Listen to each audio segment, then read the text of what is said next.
Domingo, o mercado tá quieto, mas o fechamento da semana passada deixou um corpo no gráfico. E como analistas forenses, nosso trabalho é examiná-lo, porque a causa da morte da semana passada muitas vezes revela a história da semana que nasce. Hoje, não vamos olhar para o futuro, vamos dissecar o passado recente. Faremos a autópsia do fechamento semanal, analisando 3 pistas cruciais que o mercado deixou para trás. Essas pistas nos darão o plano mais provável para a abertura de amanhã. Este não é um vídeo de opinião, é um laudo pericial. A semana passada foi um campo de batalha. Após uma alta expressiva, o preço encontrou resistência e passou dias em uma consolidação tensa. Muitos esperavam uma resolução na sexta-feira, um movimento decisivo que definisse a direção. Mas o que tivemos foi um fechamento morno, um candle semanal que parece indeciso, sem um corpo expressivo e com sombras em ambas as extremidades. Para o observador casual, parece um empate. Mas para nós, analistas forenses, este corpo silencioso está cheio de segredos. A ausência de um movimento claro não é ausência de informação. Pelo contrário, é uma informação valiosa. É o silêncio antes da tempestade. O momento em que os grandes jogadores terminam de posicionar suas peças no tabuleiro, enquanto o resto do mercado se distrai com o ruído do dia a dia. Essa quietude é a nossa cena do crime. E agora, vamos começar a nossa investigação. No Criptofluxo, nós não lemos folhas de chá. Nós analisamos as evidências para a nossa autópsia. Vamos examinar 3 áreas: a luta pela posição, o fluxo de capital e o sentimento dos derivativos. Cada uma dessas áreas nos dará uma peça do quebra-cabeça. E juntas, elas revelarão a narrativa oculta por trás do fechamento de sexta-feira. Vamos começar com nossa primeira pista: a luta pela posição.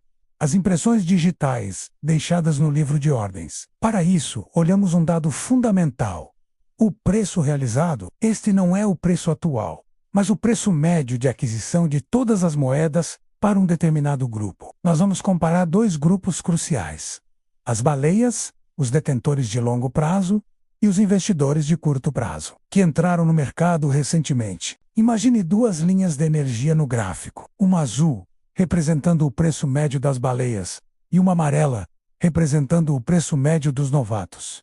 O que vemos é fascinante. Durante a consolidação da última semana, o preço flertou perigosamente com a linha amarela. No fechamento de sexta, ele terminou pouco acima dela, mas significativamente acima da linha azul das baleias. Esta é a interpretação. O fechamento semanal foi uma batalha de posições. As baleias defenderam seu preço médio de compra com unhas e dentes, usando-o como um forte suporte, absorvendo toda a pressão de venda nessa região. Os investidores de curto prazo, por outro lado, estão agora no 0 a 0. Eles compraram na euforia recente e agora veem seu lucro desaparecer. Eles estão nervosos, com o dedo no gatilho, prontos para vender ao menor sinal de fraqueza para evitar perdas. Eles são o elo fraco. A segunda-feira começará testando a convicção deles. O mercado precisa saber se eles vão capitular ou se vão segurar suas posições. A estabilidade do mercado, no curto prazo, depende da resposta a essa pergunta. Agora vamos para a nossa segunda pista, a mais reveladora de todas: o fluxo de capital. Se a luta de posições são as impressões digitais, o fluxo de capital é a arma do crime. Para encontrá-la, analisamos o fluxo líquido de Bitcoin e stablecoins nas principais exchanges, especificamente nas últimas 24 horas antes do fechamento de sexta-feira. O que o dinheiro estava fazendo enquanto a maioria estava desligando para o fim de semana? O que os dados nos mostram é uma imagem clara e inequívoca. Visualizamos um gráfico com 2 cores. Em vermelho, vemos uma saída líquida massiva de Bitcoin das exchanges. Isso significa que grandes quantidades de Bitcoin foram movidas para carteiras frias, para armazenamento de longo prazo. Isso não é um comportamento de quem pretende vender. É o comportamento clássico de acumulação. O dinheiro inteligente está tirando o Bitcoin de circulação, diminuindo a oferta disponível para venda. Ao mesmo tempo, em verde, vemos um fluxo de entrada de stablecoins começando a crescer. Stablecoins são o dinheiro do ecossistema cripto. a pólvora seca usada para comprar outros ativos. Então, o que essa combinação nos diz?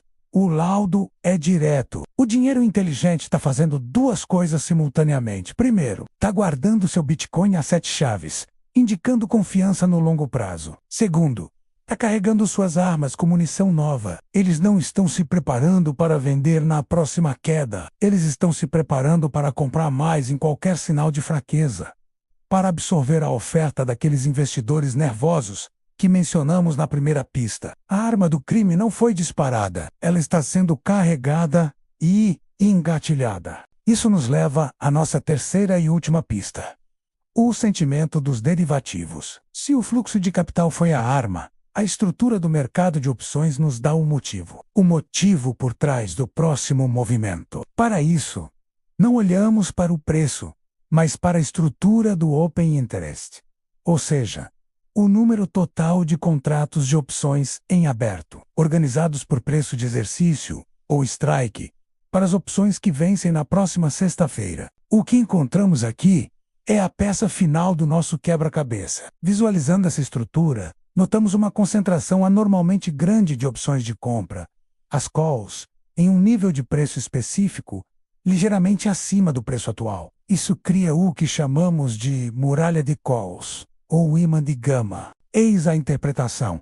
Este é o motivo. O mercado de opções já está posicionando o alvo da próxima semana. Existe um enorme incentivo financeiro para os market makers, as entidades que fornecem liquidez ao mercado, empurrarem o preço em direção a essa grande muralha de opções de compra. Por quê?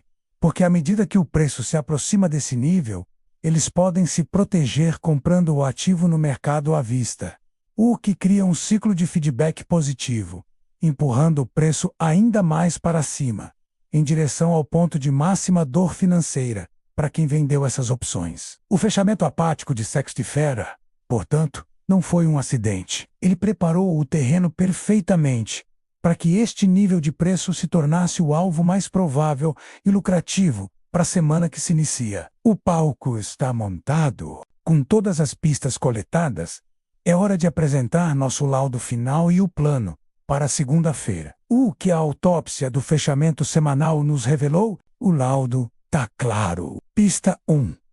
As baleias defenderam sua posição de longo prazo, usando seu preço médio como suporte, deixando os investidores de curto prazo vulneráveis e psicologicamente abalados. Pista 2. O capital inteligente está se posicionando para a compra, não para a venda. O Bitcoin está sendo acumulado e as stablecoins estão prontas para serem disparadas. Pista 3. O mercado de opções já definiu um alvo claro, um incentivo financeiro para um movimento de alta durante a semana. Juntando tudo, a causa da morte da volatilidade na sexta-feira foi, na verdade, uma preparação estratégica. Foi a calmaria calculada antes da ação planejada. Com base nessas evidências, o plano mais provável para a abertura de amanhã é um roteiro em duas fases. Primeiro, esperamos um movimento inicial de baixa, uma caça aos stops e à liquidez. Este movimento tem como objetivo liquidar o elo fraco. Os investidores de curto prazo que estão no 0 a 0, forçando-os a vender suas posições, com uma pequena perda. Em seguida, após essa limpeza de liquidez, esperamos ver uma forte absorção de compra pelas baleias, usando exatamente aquelas stablecoins que posicionaram, para então iniciar o movimento principal da semana, em direção ao alvo magnético estabelecido pelo mercado de opções. O domingo não é para adivinhar a segunda-feira, é para analisar as evidências que a sexta-feira deixou. O mercado sempre deixa um rastro. A história está escrita nos dados para quem sabe ler. Inscreva-se no Criptofluxo. Nós te ensinamos a ser o detetive, não a vítima. Até a próxima análise.